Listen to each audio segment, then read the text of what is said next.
Hi, I'm John Billingsley, and you are listening to Beyond Trek podcast.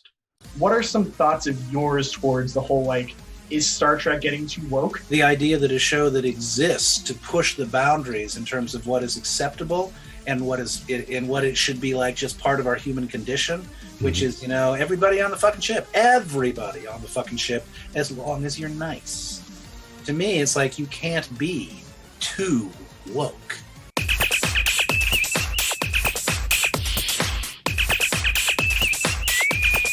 On a red alert. I don't know about you guys, but we should get rid of daylight savings time. Why do we have it? It makes no sense whatsoever. Because now, here's what happens is you get around 5:14, 5:17 in the evening, and then boom, dark. Just gets dark fast.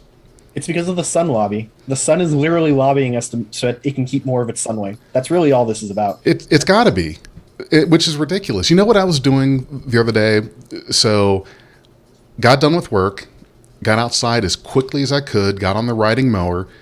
I'm flying around on this thing like a fool, trying to get the grass cut as quick as I could because I knew it was going to get dark. So I get done with that, and I figure, I've got a little bit of sunlight left. Let me do the edging real quick. Well, I get halfway through the edging, and it's pitch freaking black outside. So here I am in the dark, edging the lawn, trying to get a good sense for where I'm at, which is not too hard because I grew up right here at this home, so I'm familiar with the yard. I needed one of those miner lamps, lamp with a light on it. They sell those at Walmart now. They have them for dog walkers and such too. Well, yeah, I know they have it. It's just I could have used it then, so people would drive by and be like, "Who the hell's this jackass with a lamp light on, edging the grass?" Me. This is why I live on a starship. No daylight savings. Don't need it. We have 80,000 suns. Why do we need to follow just one? Hey, Dag, you've been on the low side. We can't hear you. Yell. Speak loudly, my son. I don't want to yell. Maybe I'll just be louder. Yeah. There's that. I've never taken you for one that's a quiet talker, unless you're trying to read me a bedtime story. Oh. Or maybe not. I don't know what to do about that. Hey, this is Beyond Trek Tell podcast. people about the bedtime stories, Jay. We haven't even released the ASMR channel yet. Oh no, we haven't. Do we need an ASMR channel? I think so. I don't know. I mean, you've got a great voice for radio, BigJ. Me? I should do that. I should start recording nighttime readings or something. Just read the phone book really close to the mic and be like, "Hey everybody, how you doing today? Tonight we're going to listen to some really good stuff. It's going to be Dag on the radio talking about nothing." Well, hey, this is Beyond Trek podcast, right? I'm BigJ, here with Dag and Renzo on this wonderful, very nice Sunday. Not weather's crap, and so this is another Sunday, our virtual Trek Con. And what are we going to talk about today? 3 grown men talking about a Nickelodeon cartoon. So for those of us watching and for those in our chat group, thank you so much for coming. Hope you guys are ready to start talking cartoons. I can't remember the last time I watched anything on Nickelodeon. Probably since the Ren and Stimpy days. I watched Avatar: The Last Airbender while it was airing, legitimately. Because I was there with Korra too. Yeah, Korra as well. That's true. Airbender, 100%. And I think those are really cool shows to preface Prodigy, because Prodigy has a lot of these elements in here. Mm-hmm. And I'm really digging the beginning of these stories for these characters. So buckle up, because if you haven't seen Prodigy, you should probably go watch it before you watch the rest of this. But we're live, so you don't have a choice. We're going to be spoiling everything you need to know about the first 4 episodes of Star Trek Prodigy. If you don't want to be spoiled, go watch the episode and then watch us on a VOD and on YouTube later.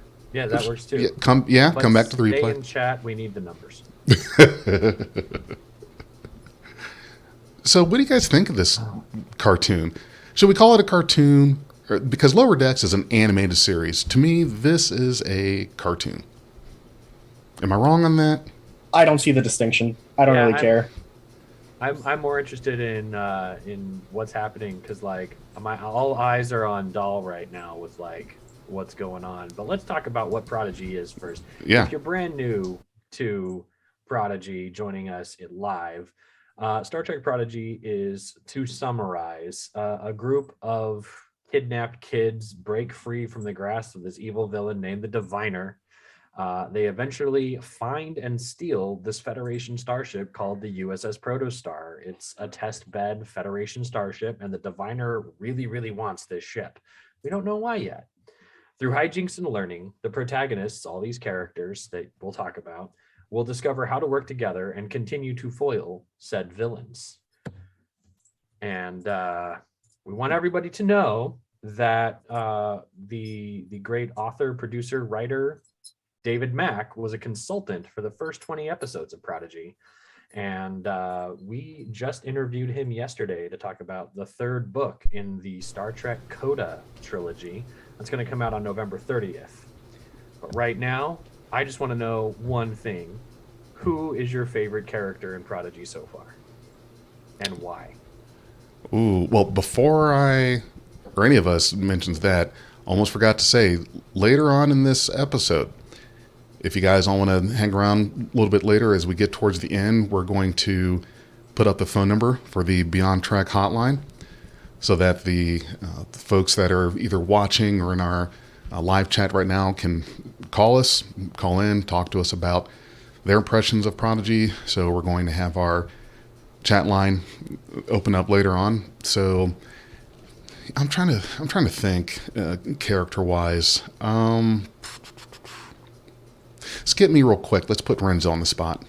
Sure. So I really like Hollow Janeway's interaction with Rock Talk. It's helped develop Rock Talk as a character for me because it's kind of hard to use emotional cues from like a giant garnet boulder, right? Which is essentially what she is. But the interactions between the two of them show that Rock Talk like literally remembers nothing before her slavery on Tarzal Mora. So it's I want to know more about her. She's my favorite character. I want to know where she comes from. I want to know more about the Brakar, her people. That's what I want more. You know that Brakar had been introduced in Star Trek previously? I did. They are quite big in the novel series, actually. A character named Zach Kebron was a security officer on the USS Excalibur, if I remember correctly. Yeah, that was Peter David's New Frontier series. So it's cool to see a lot of those deeper digs into the other universes, the Litverse. We get some STO stuff. It's really nice. And it's not just a similarity in name only, because the Brakar in the book were also like giant hulking rock people. And he specifically mentions that they go through a lot of changes in their physical development. So if there's any sort of like difference in appearances between what's in the books and what's on screen now, they've already explained the why in the original book. So no retcon needed. You guys must do a lot of reading. Yeah, I like to read a lot. I mean, I think the last time I sat and read a Star Trek book was probably last week.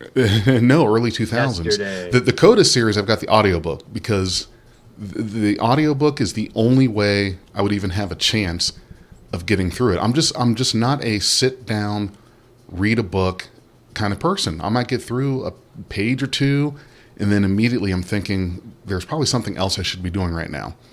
So audio is the way to go. So, character for me. That's tough. If I had to name any, and I didn't catch your name, the one that's got kind of the Visage, Ventress vibe. Gwen. Okay. Did I say her name right? I know it's Ventress, or you know from Star Wars. That's the Star Wars character. Yeah. I said her full name in this last episode, but I didn't write it down. Oh, gotcha. So yeah, I would have to say she seems to be the one that's going to be kind of the mystery character. You know, where's her allegiance kind of thing. So that's what I'm going to be keeping my eye on. And yours is 0. Let me guess. Mine? Yeah, you didn't say yours. How did you know? I mean, it's just a guess. I mean, it's true. I'm very interested in this Medusa, why they're here, what they're trying to do. as the deeper fans that we know we are, it's like, how do we have this combination of some deltas, some new, some beta quadrant species all wrapped up in this one ship?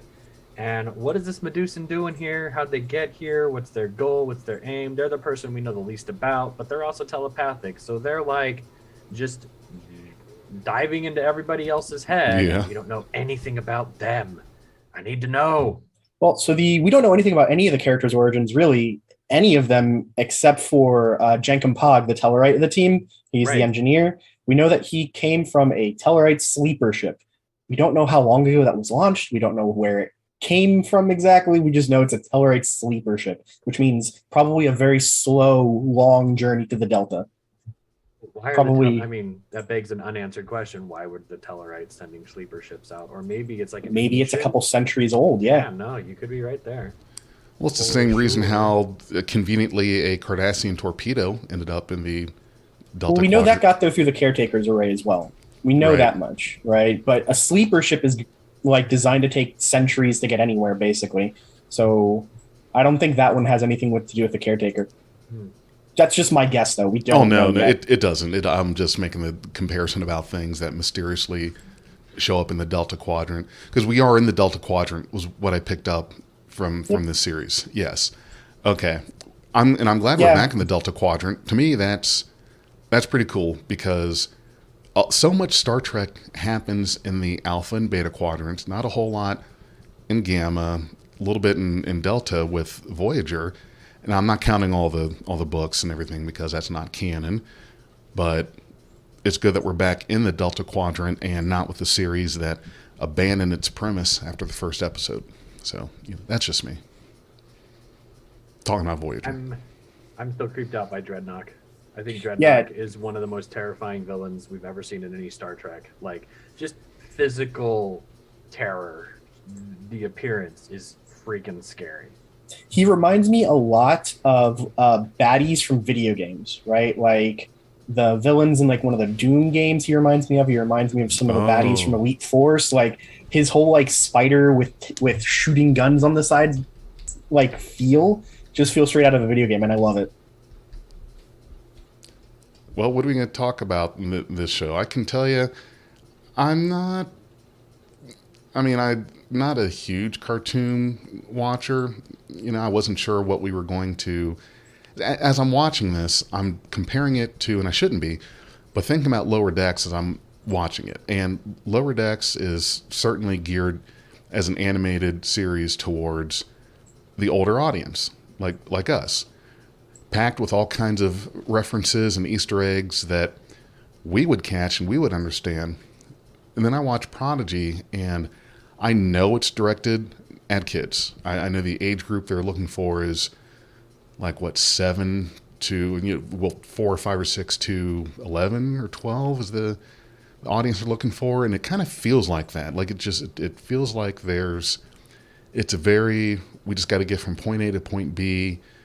We've got the phasers, we've got the tricorders, we've got a ship, but there's not much that they're deep diving into, which I can understand that. If you're doing a cartoon for kids, they're not going to catch or understand if they get too deep in all of like the stuff that Lower Decks did. You know what I mean? No, I disagree so wholeheartedly. I mean, I can't even, right? So for me, the thing that Prodigy is trying to do is trying to go back to that TOS style moral story. Mm-hmm. It's not super complicated because it's meant for kids, sure. But TOS also, by modern standards, did not have complicated stories. It gave you a morality tale with here's a problem, here's how you approach it, here's what's wrong with your original approach, here's how you can rethink it, and here's how you fix it, right? And that's what we've seen in the 3 episodes, 4, whatever, that we've seen of Prodigy so far. And I think that they're holding true to that pretty solidly. As far as like Star Trek references and complexity, the fact that we have a Medusan is incredible, right? The fact that they're pulling stuff like the vehicle printer, vehicle replicator, is a fantastic thing to fill in canon, right? How did Voyager keep losing shuttles? Oh, they must have had a vehicle printer. Well, why didn't they use it more? Because it sucks up a lot of energy, guys. You can't use it every day, but you use it when you need it, right? It's filling in canon pretty well for me. Even the whole concept of the emergency command hologram being turned into like a training hologram for cadets, or Badgie being turned into a training hologram for cadets, makes perfect sense and is being used here. I don't know. I'm really enjoying the show, but I do enjoy cartoons. I'll still watch anime like every day. When I find an episode or some show that I like, I will go. I rewatched Avatar: The Last Airbender just last year just because I wanted to binge it again. Oh, yeah. I've got Avatar: The Last Airbender and Korra, and Cal has Voltron Legendary Defender on Voltron. Blu-ray, and we're not talking about the old Voltron. The new Voltron. That was just, No, the that was Netflix just like, one.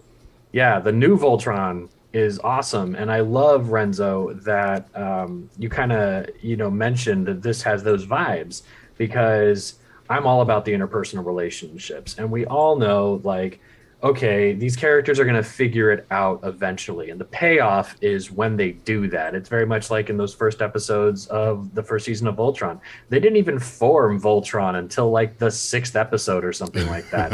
Way later. And so everybody who's like, where's Voltron? Where's Voltron? Where's Voltron? The payoff comes. You just have to enjoy the relationships, the dynamics. There's going to be betrayals. There's the rough spots where they're trying to figure it out. Gwen, definitely torn.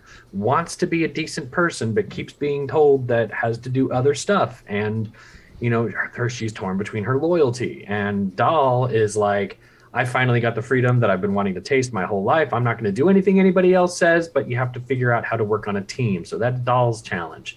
Jankum Pog, we don't know a whole lot about him yet, other than he's just sort of, comedy kind of person-ish. But we're going to learn about him, and he's going to have that moment of vulnerability where he shares something that means more than what we know about him now. And then when we finally figure out a translator that can speak Murph, it's going to be brilliant.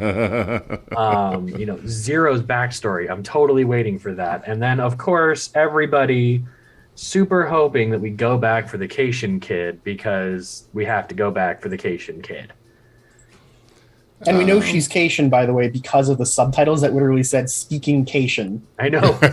So not just other cat person, but actually Cation. Helps to make it obvious. Which then, goes into the weird things. There was a Kazon that handed over the Cation, and we know the Kazon are really like deep Delta Quadrant species, but Cations are Beta Quadrants. So how did these come together? What's happening there? And you know what? It's also, because it is kind of a kid show, maybe there's not an answer there, and I'm not really going to lose my mind if I don't get closure on that.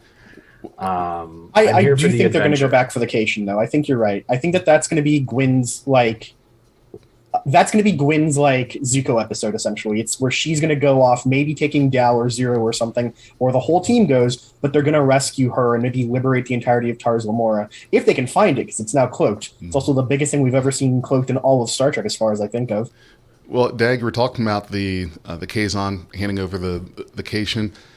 So there was this comment here in our chat from Jesse Taggart.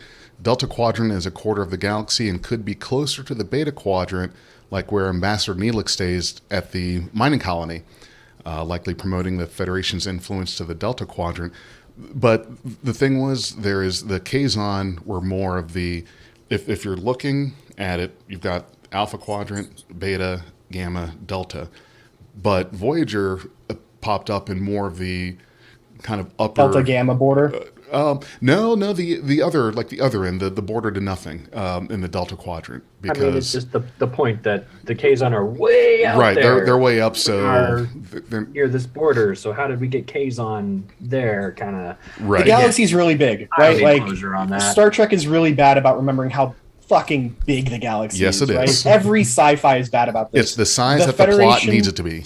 No, it's smaller than the plot needs it to be most of the time. Even we're just bad about it. Yeah. But yeah, so the area that's the Alpha and Beta Quadrants have literally millions of planets that are habitable, just based on the numbers, right? You could find a new race every single episode that has nothing like anything we've ever seen before, and still stay in the Alpha Quadrant.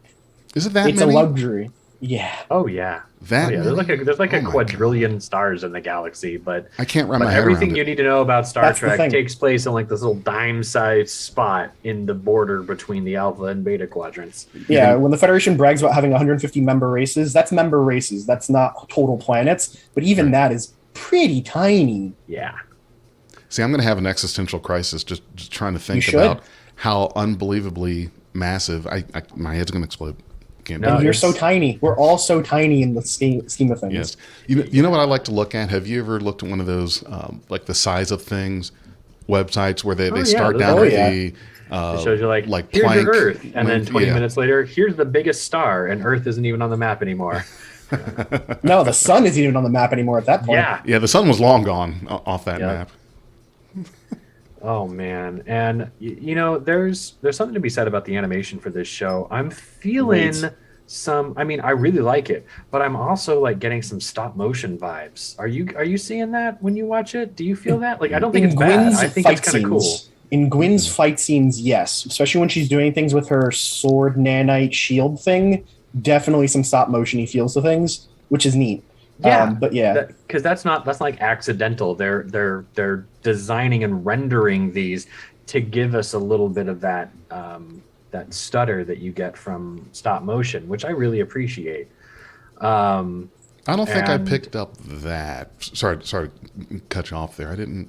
I think maybe I was distracted by why does the protostar have Kelvin timeline warp nacelles on it? But maybe we shouldn't go there. I'll leave it alone. I'm more interested I in mean, why the thing has 2 warp cores and only one of them can take him to warp 9.9. And what the hell is the other thing that's in the middle? Well, that's what we'll find out when they finally activate that third nacelle that they're teasing in the intro intro. montage. It's the nitro. You know how you have the nitro in your racing car? Nitro, That's what it's yes. the nitro. There's going to be a Vin Diesel. Vin Diesel cameo. Well, it's a show about family. These guys are forming a family. Where is Vin Diesel? The Well, they went protostar- to space in the last Fast and the Furious. Oh Might as my well show God. up now. Oh Jesus, you're Oh, right. I saw that jeez. one. It's like, are you kidding me? Okay, sorry. This is not the So- Beyond Fast and Furious podcast. We mentioned the intro montage, and I really like that the ship is flying around little avatars of the characters. You know, as you can see here, you know, the protostar is right there, sort of surfing along this avatar of holographic Janeway's face. It's a really cool way to say we're on this ship. It's expansive. It's beautiful. The graphics are really just popping, but also it's about these specific people. And I just thought that was really cool. So I love the music that they made for this too. It has just enough notes of existing Star Trek music while it still sounds pretty fresh. And I think that the score for the whole show overall is different than anything we've seen in Star Trek before. It uses between scene music the same way that TNG did, but it's using a different orchestra almost, right? It really has vibes for me of Star Wars, specifically the original Star Wars movies, the original trilogy.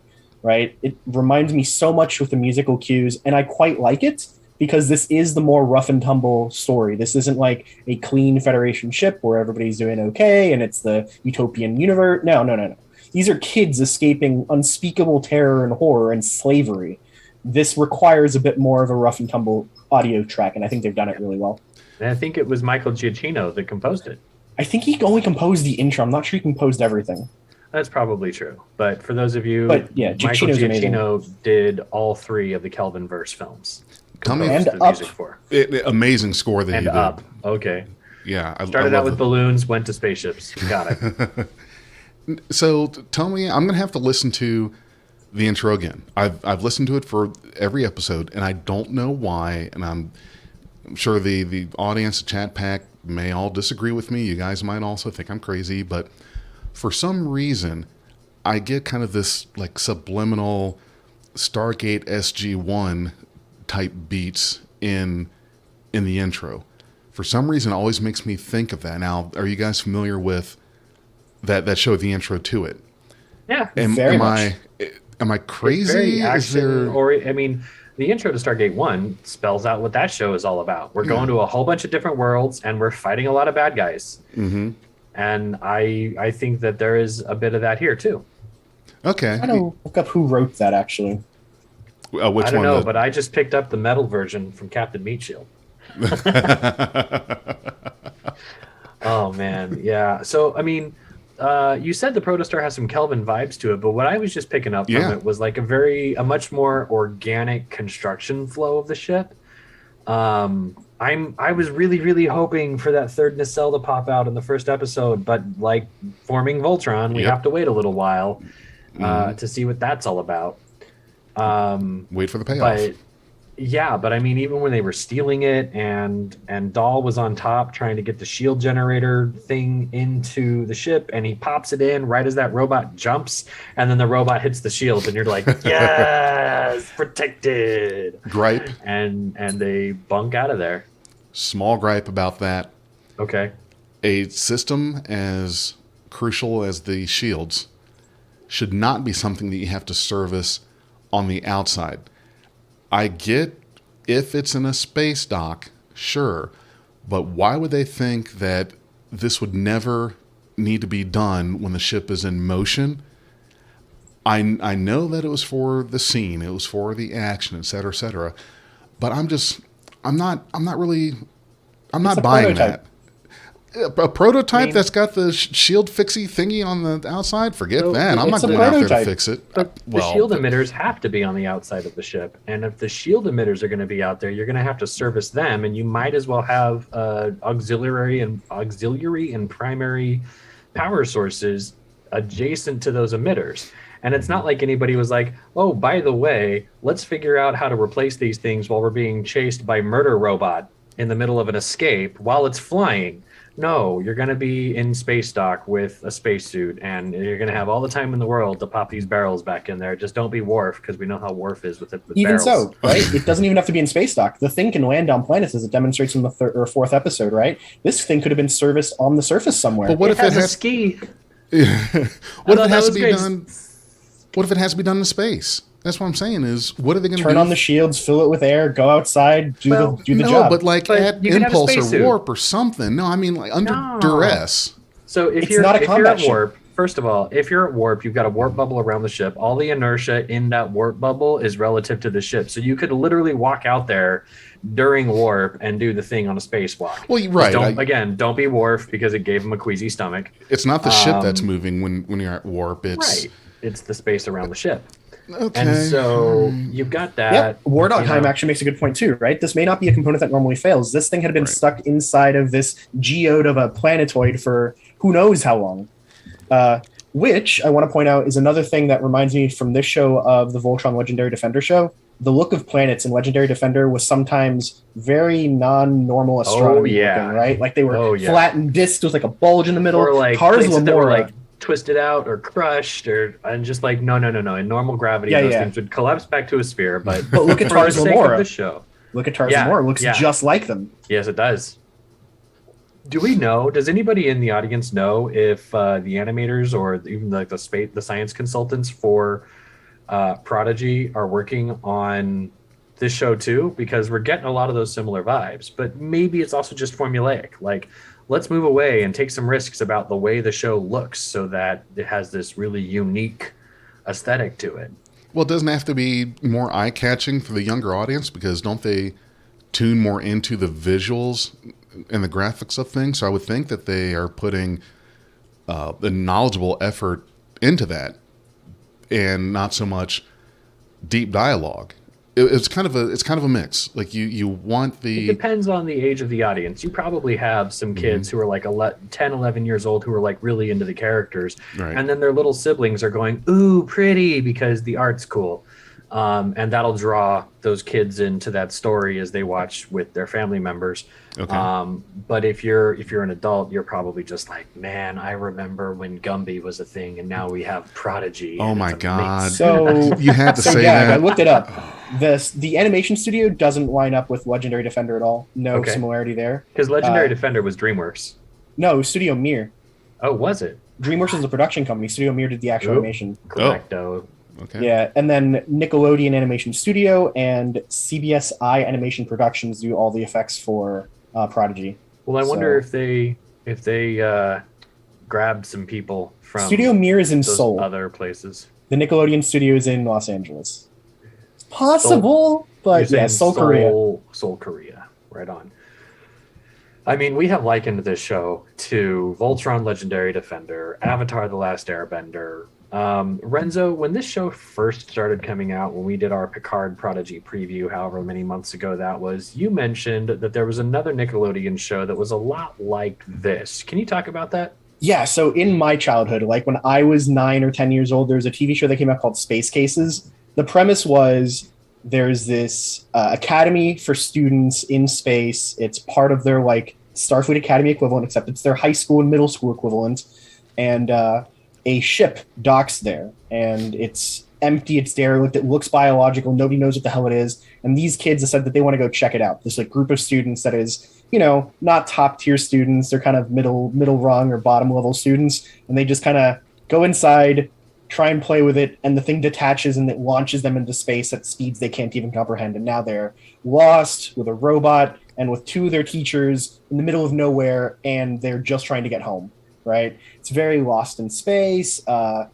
Each one of the people on the ship is of a different alien race, so no two are like the same. One has a little antenna that he can shoot lightning from. Another one can yell and melt metal, right? So it's like definitely a kid show.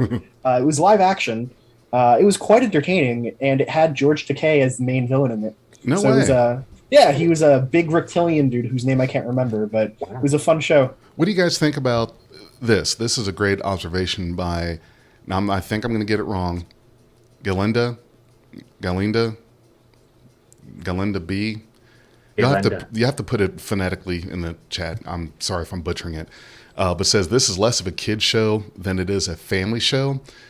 So that's a good point. Okay, so it's not so much that they expect kids to be sitting there watching it alone, but something that you can do with your family as a Trek fan if you've got kids that you want to get introduced to this, because that's the whole point. They're doing this already.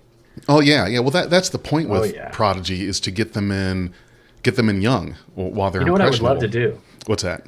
What I would love to do is, if you're in the audience listening to this and your parents, like, get your kids' first takes, like record little videos of them, post them to, if you want to post them to Twitter and tag us, and we'll include those in a future episode to get like the cadet review. Your kids are the cadets. They're experiencing Star Trek for the very first time. Let's capture that and see that energy from them. I think that would be great. I would love to see it if our audience put up videos like that we can put together in kind of like a cadet montage. What's the thing? A montage. Jeez Louise. Yeah, a montage, because I would really like to hear what kids think of this, like an actual that age group. It would be awesome. So there's a couple other shows I want to call out that Prodigy itself is a lot like, that were also family shows in their time, right? So the original Lost in Space, definitely a family Lost in Space, deep in space, all on their own, just traveling around, solving problems with moral lessons every episode. Danger, Will Robinson. Danger. Exactly. And the robot too, right? Like this is a whole thing. So I think that there's definitely some homage to it there. But the one I really, really want to point out is Farscape, which is a late 90s, early 2000s show that was on Sci-Fi. Yes. Yeah, one of my favorites too. So the premise is this: a human gets shot through a wormhole to somewhere else, right? And he's finds himself on a ship with a bunch of aliens that can't talk each other's, don't understand each other very well. They don't like each other. They're prisoners and they're trying to escape. And they're being chased, and they end up with a prisoner who is related to the baddies that they then have to convert and bring her to their side. There's a lot of similarities between Farscape and Prodigy, and that just makes me excited. Yeah, it is. You know what else I kind of get from this just a little bit? And Glenda, thank you for putting that phonetically in there. That's great. Now I won't butcher it. But Firefly, maybe kind of, sort of, a little bit. To me, it definitely has that frontier feel. Well, I think when you think about it honestly, you could probably take any show that had any kind of ragtag group in a ship going somewhere. So maybe that's too easy when you say, sure, it's some Farscape, it's some Firefly, it's this, a little bit of that. Yeah, but the first time any character in Prodigy says, "I'm a leaf on the wind, watch how I soar," I'm turning the TV off. I don't want to know what happens next. Yeah, no, I don't want to know. Bad memories. Too not soon. Not gonna know at all. I like Firefly, but I'm not the biggest Firefly fan. Like, I don't think that it's the greatest sci-fi that was ever made or anything like that. You watch your words. I'll fight you. I'll fight them. I'll fight you here for it. What's your address? I just want to talk. I You just know want where to I talk. live. This is a Star Trek podcast. We can talk about the Firefly podcast. But he's another talking time. smack. No, I hadn't even gotten to talking smack yet. I'd only gotten started. What I was going to say was Firefly was great about building a crew out of people that we didn't really understand, but gave them each some character as we went, right? Yeah. I'm hoping Prodigy does the same thing. I just hope Prodigy doesn't suffer from the same problem of Firefly, of taking itself too seriously some episodes and then forgetting that it's ever serious the next episode. The tone shifts that go on in Firefly were like distracting for me. Right. So, In War Dog pick a Heim, you're tone. right. It's a stretch. I tried to kind of back it up a little bit as I was going there. But yeah, that's a good point. Okay. And you also had a good point about Crichton. Poor Crichton. Farscape always getting his ass handed to him. I respect Firefly for what it was, but for as little sci-fi as it was, I can't put it very high on my list of like top sci-fi anything. Right. Yeah. Yeah. You know, Oh my I God. missed Firefly until after Enterprise was gone, and then I got into Firefly. Between Firefly and Doctor Who, it got me through the Darth between the end of Enterprise and the beginning of Discovery. So that's my story, and I'm sticking to it. Yeah, so as far as just a show overall, I would say that it's drawing from great sources. It's pulling ideas from good places. It's feeling very sci-fi. Like that second episode where they're falling into the white dwarf that's stripping the layers off of a red dwarf. Oh, yeah. That's very sci-fi concept. That's something that was done a little bit in TNG. We see Voyager in its intro montage fly through that essentially. So like it's got references even in Trek for it, which is nice. Something that's really cool contrast is that episode kind of goes back to that Lower Decks episode that aired earlier where they were trying to teach that one Hollow teacher a lesson. So like, The we're separate falling body parts lady. Yeah, we're falling into the black hole. Oh no. And then as soon as the teacher's like, all right, I screwed up, I'm sorry. Then Freeman's just like, okay, we're fine. And Rutherford immediately corrects the ship. And that's the juxtaposition between what a well-trained, well-honed Starfleet crew can do in a Cerritos, in a California class ship versus this top edge protostar with a bunch of kids and a hologram. That it was very easy in Lower Decks and it was very difficult in Prodigy. Experience matters, supposedly. Absolutely. Well, absolutely. the fact that these kids were even able somehow intuitively to get the ship moving, find the weapons, just hit all the buttons so you get the pew, pew, pew. And I like that part because you know what one of my big gripes is about Star Trek is how like any character can come across any alien console or ship and kind of look it over a little bit, and suddenly they're operating it. I just am not a big fan of that whole thing because for me, if I sit in a vehicle that I've never driven before, I'm probably going to end up gunning it right away because you don't know how sensitive the gas pedal is. I can't find the button for the rear windshield wipers. None of it. And that's if it was an American car. If the steering wheel's on that other side... no, forget about it. All bets are off.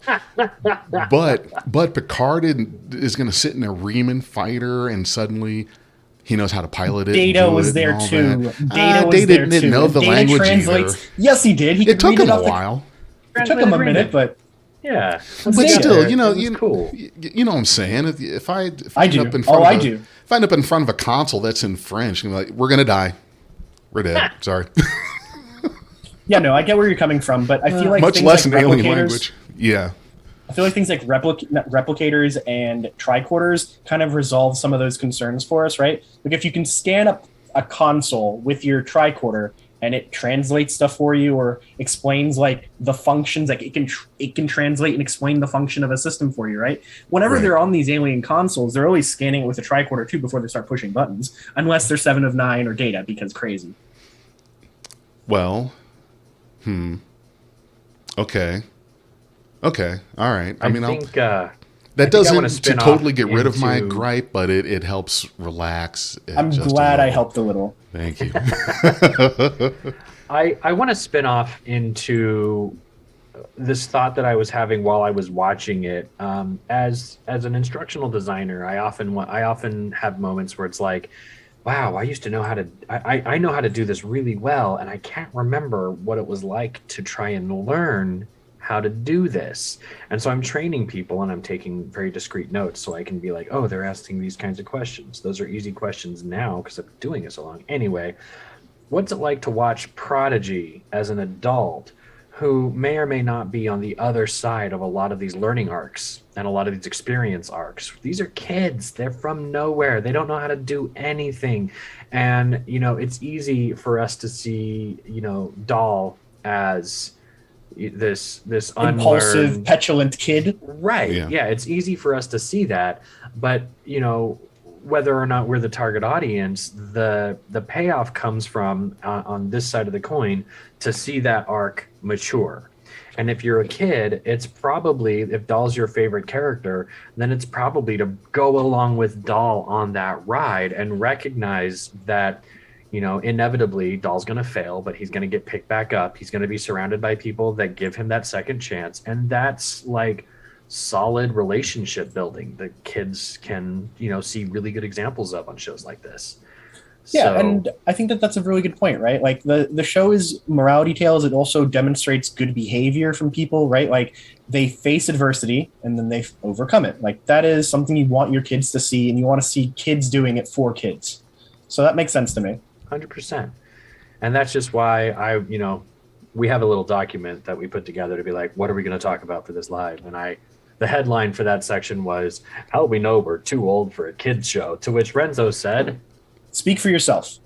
I don't think that this is entirely a kid show. I think that the point that was made earlier in the chat that it's a family show is legit, right? I'm sure that there are going to be storylines here that adults will get, but the kids will just gloss over. And I think my favorite of those is Hollow Janeway and her calling the crew cadets. She says it with a tone that I think that the Hollow Janeway realizes that these are not cadets because they don't know what the Federation is. They don't know what Starfleet is. They don't know Starboard. These are not cadets. But she's playing along and treating them like Hollow Nanny and helping them survive, helping raise them, essentially, saving them.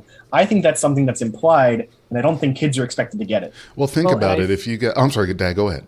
I was just going to say, to spin off of Hollow Janeway there, I think Janeway's like primary mission is to keep Protostar intact. And so she realizes these are the assets that she has, and she has to speak to them on their level. And she might even have like the EMH, you know, basic program underneath all of those layers.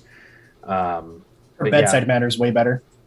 Well, okay, but he had like 7 years in space to figure that part out too.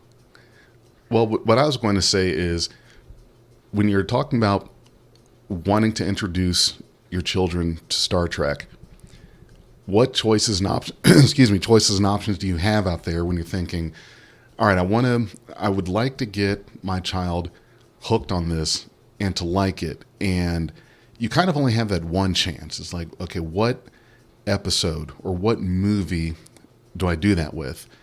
And for me, with my son Nacho, I took him to see Star Trek 2009. At that point, he was like 4.5, and got him introduced to Star Trek. Yeah. Started young. He's a big fan. He's hit me with some hypothetical questions about stuff in Trek that I didn't even think about.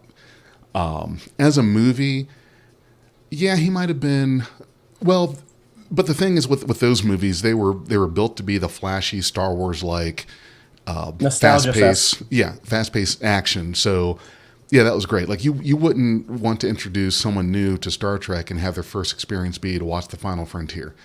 Nah, that's not going to work. I'm with you. It also is a bad idea to introduce people nowadays with the original series. And I had this happen recently, where it's not a kid. I don't have kids, but I had a friend of mine who'd never watched Star Trek, and I was like, well, I want to introduce you to it. I think we can do it in this order. And he's like, you don't want me watching the original series first? No, because you know how every episode ends. You may not have seen the episodes, but you're going to know how it ends because their plot lines have been reused by everything so many times that you can guess it. They reuse plot lines from the original series in Spongebob Squarepants, in Fairly Odd Parents, right? Like really? 1-to-1 copies of the plots. Yeah. Holy shit. So yeah, and I think that's amazing. It's why there are so many tropes that started because of TOS. So starting somebody with TOS is probably boring. So I don't want to start there. Please tell me that none of these cartoons took the plot from Code of Honor. Please. Well, I was talking TOS, not TNG. Okay, that's right. That's Spock's right. That brain. Spock's brain. Spock's brain is definitely in a bunch of cartoons. No, well, yeah, that belongs in a cartoon. That was a cartoony kind of plot. What is brains? Right there with you. But yeah, so I introduced him starting with Enterprise because I thought that doing it, the effects were sharp enough and new enough that it wouldn't bug him. The storylines were generally treated as like you don't know anything when you're watching this, with a couple exceptions like Regeneration. But for the most part, it worked out really well. He's now a huge Star Trek fan. He watches Prodigy, so okay, he's a caught up boy at this point. Well, okay, so you mentioned Enterprise. Was that that was the choice then because that was what was on TV? No, this was before Discovery, right? This is like 2 years ago, so I had them all on Blu-ray. Wow, I wouldn't have thought Enterprise being the introduction, but hey, you know. I mean, that was the trade. I watched all of Doctor Who. He watched all of Star Trek. It wasn't a fair trade, but blame him for that, not me. Okay, so do we have who's in charge of the chat here? Trek fan. I love Spock's brain. Where's the boot? Where's the boot button? No, people are allowed to know what they Spock's want. brain is it's ridiculous. And it's still lovable. If his brain was taken out, why did he still have his eyes attached? BigJ, This isn't a people are TOS allowed to be episode. I wrong. know that. Well, you started it. People are allowed to be wrong, BigJ. Be nice. I'm trying. I'm using my words. They can People are be their allowed. wrong in their wrongness on Mount Wrong. It's fine. People are allowed to love Star Trek however they want, man. I'm not I trying to gotta gatekeep. You're right. Everybody on the ship, as long as you're nice. That's what we say, right? I'm trying not to gatekeep. I'm trying not to be a Star Trek fan. I'm sorry. It just Hey, if all else fails in your interactions, just ask yourself WWRD. What would Rock Talk do? Rock Talk would give you hugs. They might be like scrapey, abrasive hugs, but they're still hugs. Yeah, I'm actually with Galinda. I think that she's right. I think that the concept of IDIC is a very good way to introduce people to Trek, right? Yeah. Like, start with something that is super, super inclusive, and you'll find something that they'll like. I think Voyage Home is a good movie to start people with. Oh, yes. Though I usually don't. I usually start with the trilogy. I'll do Wrath of Khan, Search for Spock, and then Voyage Home. Treat it as a trilogy, and we're good. That's because it is. You can go on from there. Yeah, I agree. But yeah, I think that that's a decent way to do it by movies.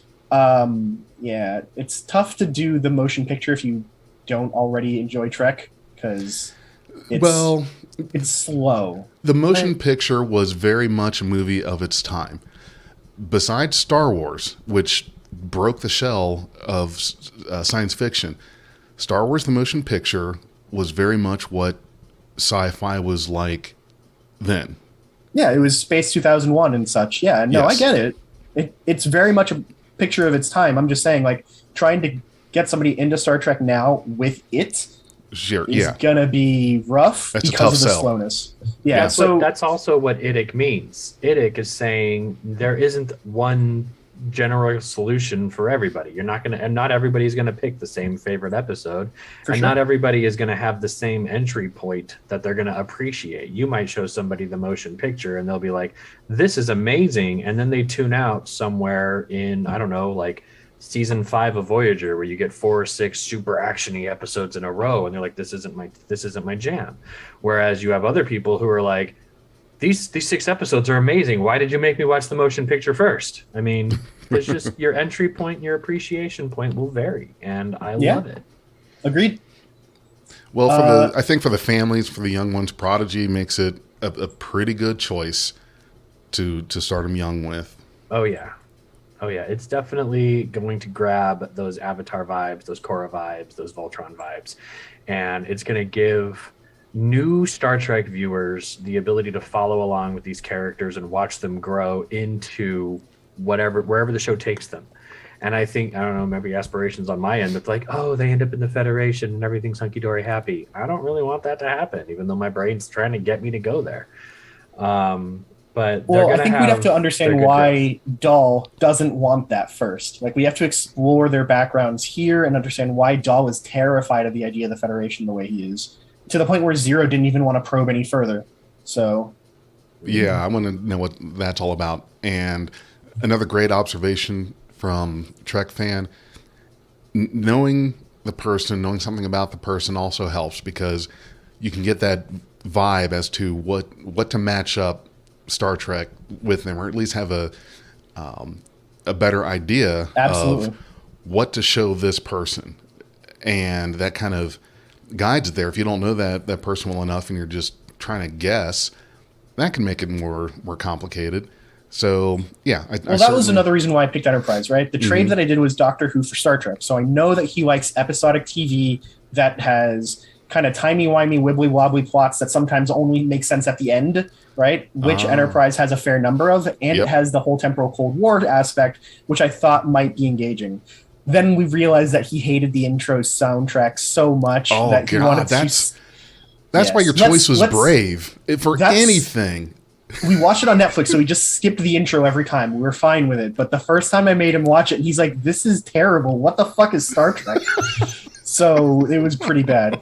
That's why when you said Enterprise, I was just like, oh, that's brave choice. And it was just because of that song. But in all fairness, when I did my rewatch of Enterprise, I made myself just go ahead and go through. It's a long road and all of that. And believe it or not, I actually got to where when they changed it, I appreciated the original more after they changed it, because it was ridiculous. Now they changed it in the 4th season? Third. First two have the same one. Third and fourth have the different one. Right. So you take the darkest, bleakest, most terrifying season and use an upbeat song to it. Like, okay, whoever made that decision needs to be fired. Okay, so going back to Prodigy, right? So that's what we're talking about. Sorry. We've talked about the starships a bit. I wanted to bring up a small point about the Diviner's ship. So it's called Rev 12. We only hear him say the name like once, and we do get a pretty decent look at it. Anybody who's read through the Star Trek Excalibur books, the same ones that we talked about where the Brakar come from, the baddies in that series, or one of the baddies in that series, is a group called the Redeemers of Xant, Xant. They are a religious fundamentalist cult that believe that they have to spread their religion as an affront to their god so that he is reborn to tell them what they're doing wrong. It's like, we want to piss off our own god so he comes back to fix us because we want him to come back. That's their religion, essentially, right? And their ships are described as being giant pyramids with articulating arms that sometimes spread out to capture Federation ships. Ooh. Sounds a lot like the Diviner's ship to me. Scary. Yeah, they're not good people. They're not good people at all. They're the kind of they have this shtick where they will send out a prophet onto a planet who says convert or die, and if they don't convert, he kills himself and spreads a viral plague that wipes out all life on the planet. What the? Yeah, they're not good people. But yeah, there's definitely some overlap with the Diviner versus the Redeemers, and they have prophets and such. So yeah, there's might be more connections there too with the Redeemers of Xant and the Diviner and the Vaunikat, which we don't know anything about the Vaunikat at all. And you thought you had problems when those religious people come knocking on your door to hand you a pamphlet. Tuvix doesn't like them either. He barks at them a lot. Oh yeah? Will you show us Tuvix sometime? I miss Tuvix. I haven't seen him in a few episodes. It's his birthday and he's napping right now. I don't want to wake him up. Oh, okay, he's napping. He is passed out on the couch after a hard day of chasing other dogs. What'd you give him? You guys drinking? No, we just got. So I went to the dog park just before the episode, or before the podcast. He got a nice, good run. He's a good boy. How old is he now? He's one. Okay, I thought so. Oh my gosh, he's still a baby boy.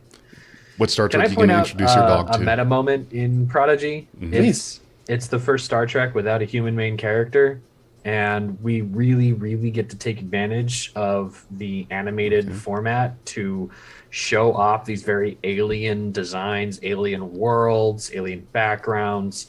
I just think that, a lot of people who may have, really liked the aesthetic of, the sort of sterile aesthetic of a Federation starship, they're going to get something a lot different from the aesthetics of this show. And it's because, again, animation has the ability to free up production from the constraints of makeup and CG in a live action format. Notable though, the look of the inside of the Protostar is a little different than other Federation ships we've seen too. Like, it looks honestly to me more like the Normandy SR1 from the first Mass Effect game. Just the wider hallways, the blackened sections, the kind of trapezoidal shape of things, which is great. I like the Normandy. I like the look of this ship, so I have no complaints on that one. You like it so much you threw your microphone across the table. A little bit. I talk with my hands. I'm Hispanic. I can't help it. But yeah, so it happens. But yeah, no, I like the design. I think it's pretty cool, but it isn't very standard Federation-y, and it even doesn't look at all like how the Cerritos does as a California class. It's in an animated format. It just looks a little different.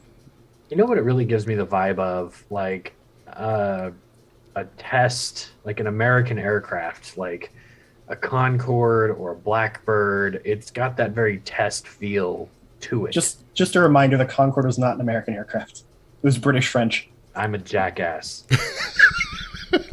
I'm an American jackass, but I don't know how to say that in French. So if you know how to say it in French, just Je post it in suis chat. un jackass. I don't know. Je suis un frambois.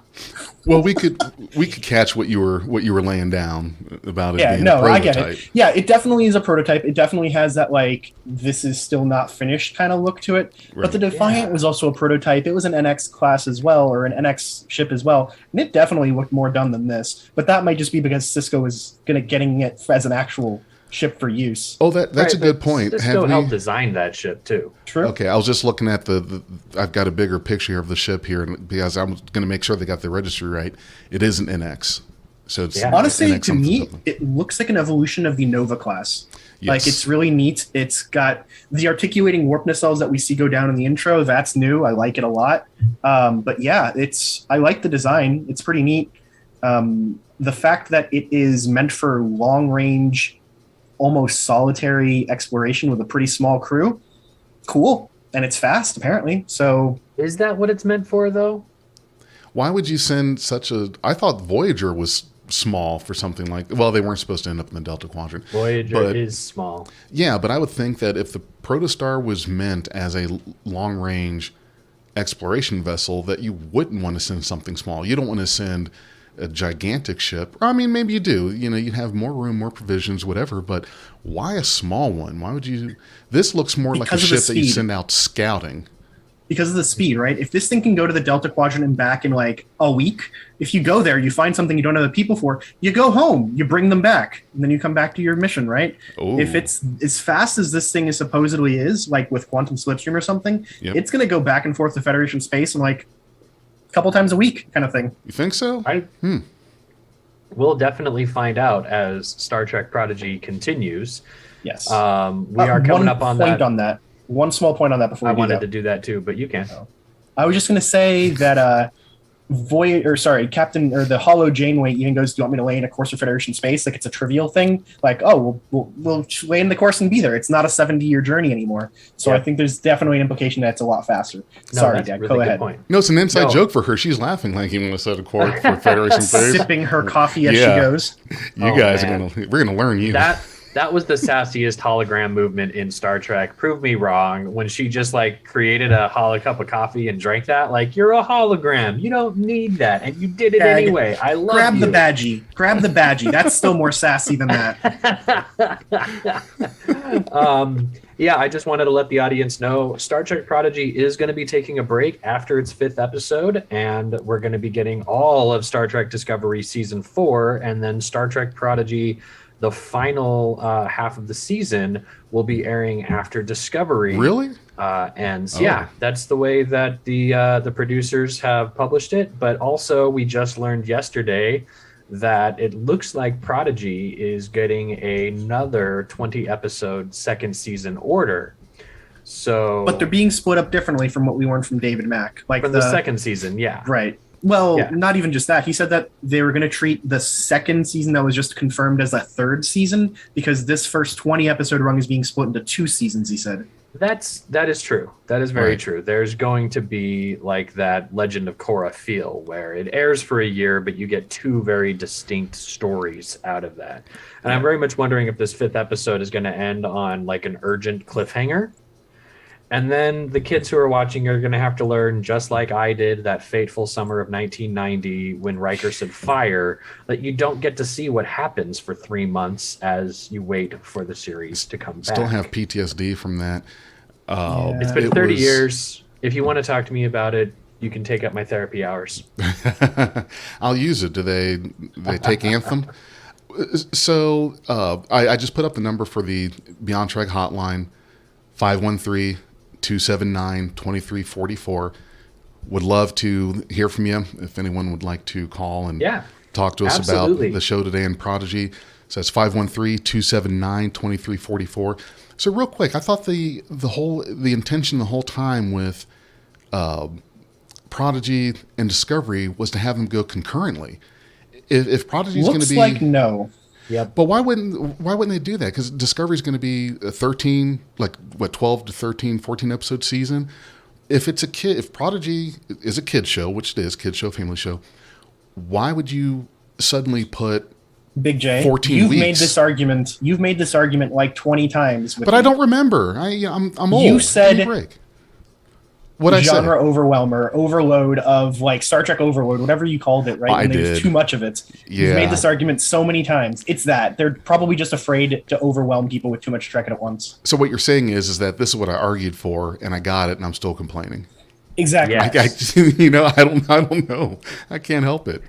I don't know where I was just going to be here and say, like, I think they're doing this because because Star Trek is so popular that if they had two shows running side by side, we would just crash Paramount servers.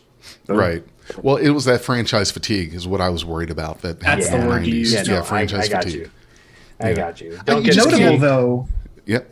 Notable though, the first episode of Prodigy, when it went live, the servers of Paramount were definitely struggling to keep up. Wow. So that's definitely a good sign as far as people watching the show.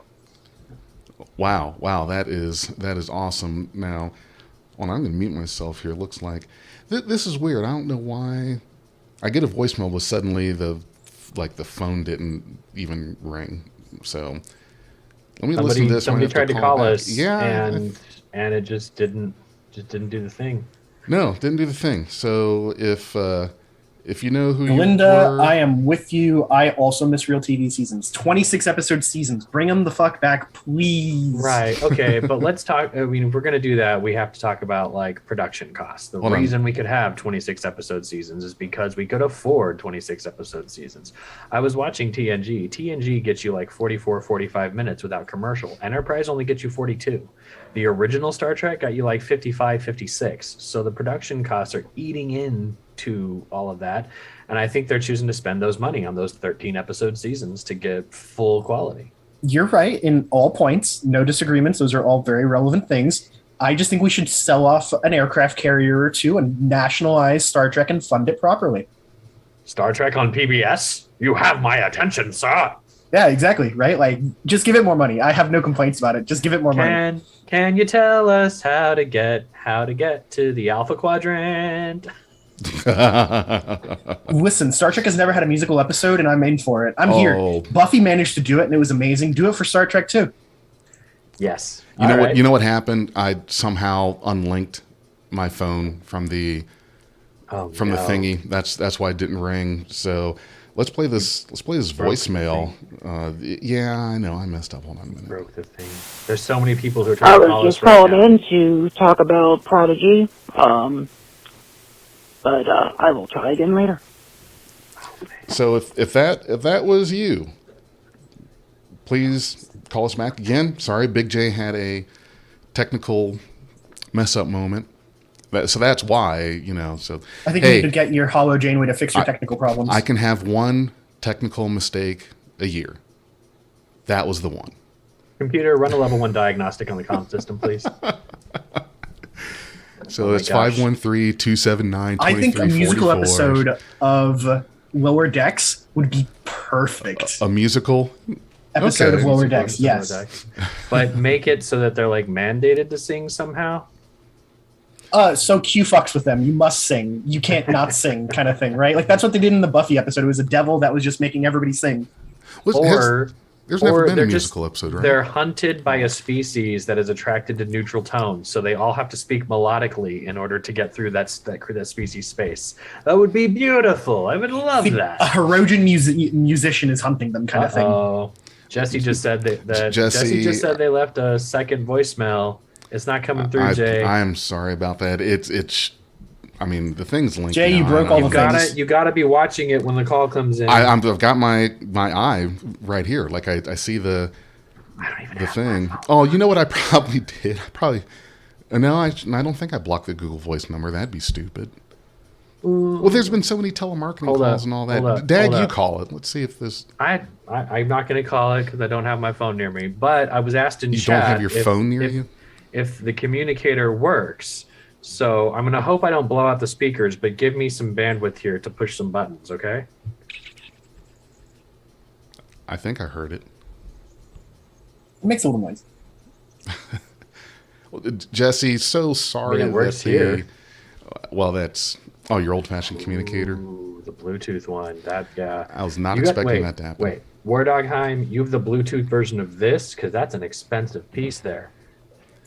There's a Bluetooth version of the Star There's a Trek communicator? Bluetooth version of the Badgecom, and there's Mm-hmm. a Bluetooth version of this, but the only one that I can find like $600 on eBay, and I'm not going to pay $600 for a phone. Wait a second, I paid $600 for my cell phone. All right, let's think about this a little bit harder. Phone. Let's think about this for a second. All right, Jay, I'm going to call you and see if the thing is working. Okay, yeah. 513-279-2344. Yeah, tell me what in the world happens there. Maybe it takes a little bit to reconnect. My Let's see. name is Inigo Montoya. You killed my father. Prepare to die. Are we now the Beyond Princess Bride? Beyond Beyond Bride. Princess Bride podcast. Yeah, we're good there. Hey, look there, it's ringing. Yeah. So, okay, so maybe you hang up on me? Yeah, Okay, I so I hung guess- up on you. Gonna guess get some apparently- weird echo there if I kept talking. Oh, yeah. So I guess apparently it's decided to work now after this thing failed me, embarrassed me. You have failed your War Dog, city. you got to share that kind of link, man. Like you can't make us that hungry for it and then not tell us where you got it. Want to see some other cool props? This is a 3D printed tricorder dice case. I like that one. What's I'm gonna- amazing about it? I want to 3D print a Is- phaser. Custom dice. Nice. Little Star Trek Nice. logo that I made for my wedding. I got married Yeah. on Halloween. It was amazing. Dag, show them the coaster. Oh, the Boldly Wander coaster? I don't have one near me. If only somebody listening to this podcast could bring me one. Nope, not yet. We have a 10-second lag. Oh, well, see, Renzo has one of the coasters, so that's cool. Yeah, I made those. It's super good. It was just chef's kiss. They came out great once I figured out how to do it. Very pretty coasters. They're very pretty coasters. Yeah. Ah. Yeah. Well, anything else? Are we gonna wrap this up? And sorry, Unless anybody has any more notes about the Yeah. show. Yeah, what's your favorite part of Prodigy so far? And we can totally talk about that. And hey, look at that! I have a fan that brought me one of my coasters, and it's sort of reflecting the monitors. I want to so see happy. the thing I'm most excited for is I want to see where each of the characters falls into a role. I don't think Gwen's going to be the leader. I think it's going to be Dal. I think we're supposed to be like a maturation story for Dal, and then Gwen is somehow going to be like his angel on his shoulder, trying to steer him in better direction. I think that's kind of how that's going to go. I was getting a more relaxed vibe between them, kind of like Aang and Zuko. I was thinking it was going to be more like Aang and Sokka. Really? Yeah, because Sokka was the real leader of the group. He's the one who made all the plans and came up with all the ideas. But Aang was the leader, even if Sokka was the brains. But yeah, so that's what I'm excited for, and I really want to know what it is that the diviner is actually doing. Is he precognition? What is he doing? Like, what is his end game? And we'll figure that out for sure. Here we go. Are we So I'm getting gonna a call, call. or are you No, I'm gonna call. calling I'm gonna call back. I was just thinking. Yeah, I will. Jesse posted who their said that question was- in chat too. Jesse, was that was you? Jesse Hello. posted. Hello, Jesse. Yes. Hey, sorry about that. It's Big J with Beyond Trek podcast, I figured, well, I'll just call back. I'll just call out because for whatever reason, the Google Voice number didn't reattach to my phone because I'm a jackass, and must have taken a little bit of time to do that because now it worked for Dag. So tell us what you think about first 4 episodes of Prodigy.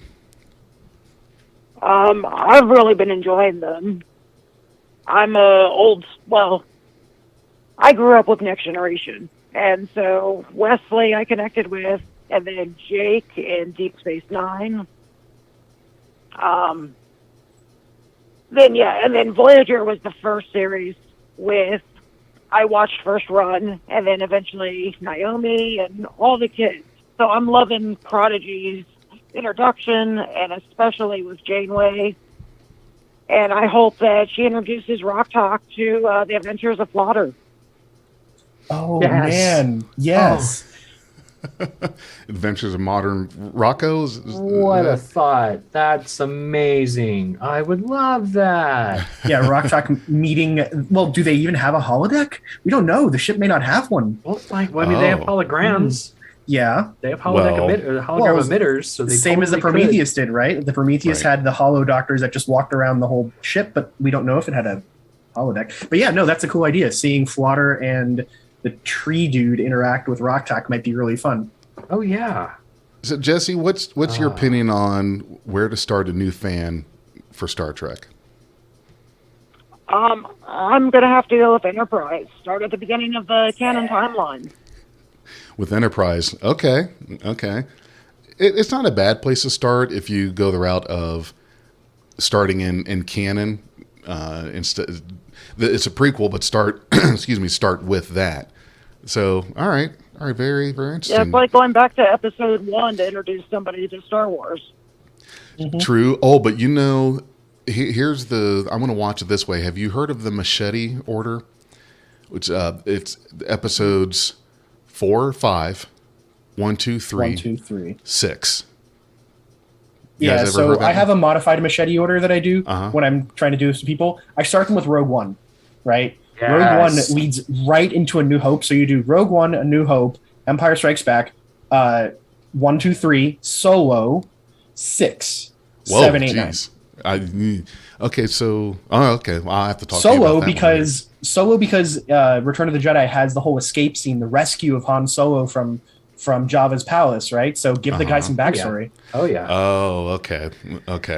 The machete order Jesse- is only going to get weirder as we move forward. Jesse, you had asked in chat two questions, and I'll ask them both, and we can answer them one at a time. But the first one was, will the young audience have the patience to keep interest as the story is just starting?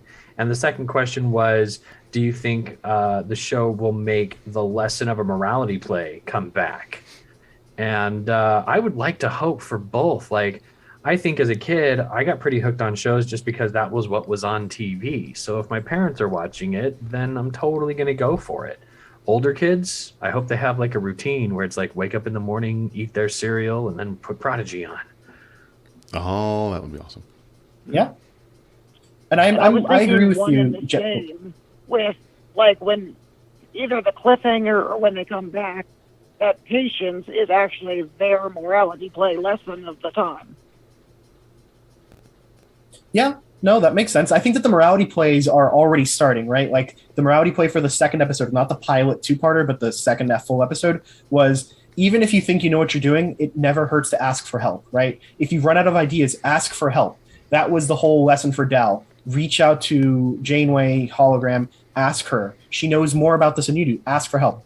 In the third episode, it's this whole like, under times of adversity, work with people you don't agree with because you need to survive, right? There's morality plays to all of this. So I'm excited for it. Then that's a good lesson for the young ones because they're going to have to learn that. We all have that sort of innate feeling of this is the thing that I've got to do. I've got to accomplish it myself, and you don't ask for that help, which someone could be thinking in an entirely different direction that you weren't, and suddenly you've got a solution out of that. Yeah, it's part of it, right? Like multiple we saw with perspectives. Cindy and Rutherford in season 2. Yep, it's a very Idic thing, right? To kind of take that lesson. I'm sorry. What's the lesson with Tendi and Rutherford? Yeah, with Tendi and Rutherford, and then Mariner and Jet in season 2 when they were on the artifact ship. Yeah. You know, how to take ideas from everyone. Yeah. Yeah, it's part of it, I would say, right? Where you have to like listen to opinions and totally different perspectives than your own. Yeah, no, that's great. Thank you very much, Jesse, for the insight. We appreciate it. And thank you so much for calling. Sorry about that little technical issue, but it's great to hear from you. Thank you so much for calling our hotline and contributing your thoughts to the show. So hope you continue to like Star Trek. Thanks for calling. There's someone in chat asking a question there that I want to definitely point out. There's someone named Laude Weddle that asked a really good question about having free time to watch TV before school. I certainly did not. I was waking up, throwing on clothing, and being dropped off at school. So I had no time before school to watch anything. It was luck if I had breakfast. I think it's funny that you're like, there's someone in chat named Laude Weddle when Laude Weddell is my husband. Yeah. That's Cal. Well, didn't I'm know how much you well wanted to. I didn't want to call it out. I just was I'm gonna totally let going to you do it then. Yeah. Okay, well, you do it then. Yeah. Everybody And say hi. hi. I used to get up at like 5:30 in the morning to watch Tom and Jerry. 5:30 in the morning. I was barely asleep by then. Not all of us can be the cool night owls you are. Right. Well, But yeah. without This the night is, owls, I wouldn't have my midnight Taco Bell run. So I'm all for it. Well, I would get up early and watch that because they would show Three Stooges episodes at different points during the These Tom and Stooges, Jerry's were you Funhouse. born in like the 30s or the 40s? No, the repeats. I wasn't watching this live. Yeah, hey, I know this one. This is a classic. They're all It's a classics. repeat. They're It's a all repeat. 70 years old. What's a repeat? What's a rerun? You're right. What's a Welcome rerun? to the Beyond Back to the Future podcast. The Beyond Nick at Night podcast. Ooh, man. Well, hey, we're going to be on for a couple more seconds. If you guys really want to, if you want to call in, I'd love to hear your voices. It's so great interacting with you. War Dog It time. is. Come on, hit it up. But yeah, so next episode of Prodigy is going to come out next Thursday. So that's only 4 days away if you're listening to this live. If you're not listening to this live on the VOD, then just aim for the date that is supposed to be the 18th of November, 2021.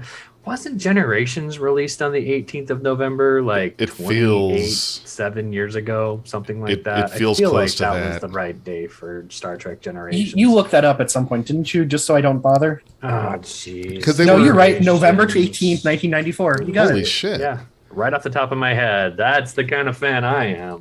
Well, that was good. That's Ah. good recollection. So Yeah. in season 4, Discovery is the 25th of November coming up. It's Yeah, the next week. Okay. Yep. Okay. Well, yeah, because you remember Generations, they were filming that like at the same time they were doing the last several episodes of TNG. I don't think it was the whole season that they were doing that, but a good portion of it. Because it was the season 7 of Next Generation ended around like May-ish, 94, and then Well, they couldn't strike the sets until after Generations was done, anyways. Right. True. So Yeah. the way that they did that was the season wrap, the production wrap for TNG was sometime in late February, and then it was March through like July or September that they were doing Generations, and then it was after September that they struck the sets. gotcha. You got And your then in Tuvix sighted if November. you wanted. Oh, there's Hey, yeah, Tuvix. Oh, nice Tuvix. Well, see, and for any of you that haven't heard this yet, so Tuvix is Renzo's dog. And at some point here, Renzo's going to split the dog into 2 other dogs, which is the fate of Tuvix. But you're not going to do that. Okay, good. No, he's too cute. He's Besides- too cute. It's good He's because too we don't cute. want dog that's one cute. But he's 2/3 of a continent away from. From what? Wow. I'm reading War Dogheim. War Dogheim's birthday is on the 18th, so congratulations. Your bride will be able to watch Prodigy on the 18th for her birthday. It's a great way to spend a birthday. But I'm sorry that you're 2/3 of a continent away. That's so sad. I hope it's for a good reason and good cause.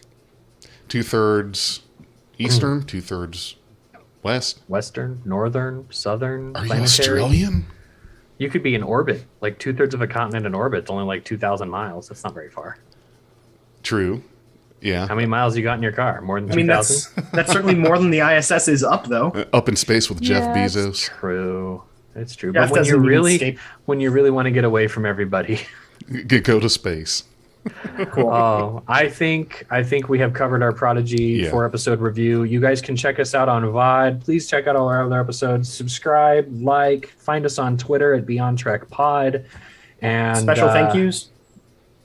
Yep. Our Of special thank yous. Stephanie Baker is a Patreon and Anchor subscriber. Nora Hickson for Patreon. S. Tam is Patreon as well.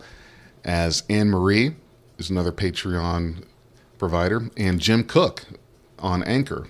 And we've gotten screen caps here recently from John from Cygnus-X1. For our Lower Decks shows, we used Yep. our screen caps from John at the cygnus-x1.net. He's got great timing. Yep. So thank you, John, for continuing to do that. Thank everyone. And I'd like to thank the chat pack for coming in and spending time with us. It's always great. One of our favorite things to do here. So Absolutely. We are 100% grateful that you have chosen to go boldly with Beyond Trek Podcast. all right, everyone take care. Have a nice week. We are Beyond Trek Podcast. Lower your inhibitions and surrender your ears. We will add inspirational and hilarious Trek content to your day.